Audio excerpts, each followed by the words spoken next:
Inaction is worse than failure. Anong ibig sabihin nun? Yung failure, hindi siya magandang sitwasyon. Pero may mas hindi pa maganda dun. Yung wala kang ginawa. Bakit? Kasi sa failure, kahit hindi siya maganda, pero meron kang matututunan. Kaya kapag nagsimula ka ulit, bit-bit mo yung mga natutunan mo mula sa failure, naku, hindi malabong magtagumpay ka na the next time na nagsimula ka.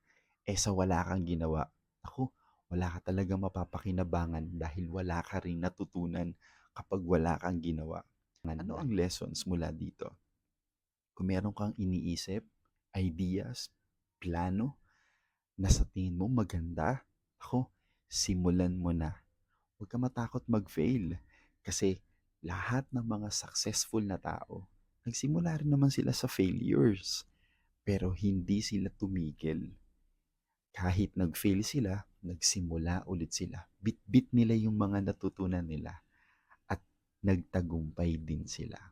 Kagaya mo, hindi malabong magtagumpay ka kung sisimulan mo na ang mabubuting bagay na iniisip mo.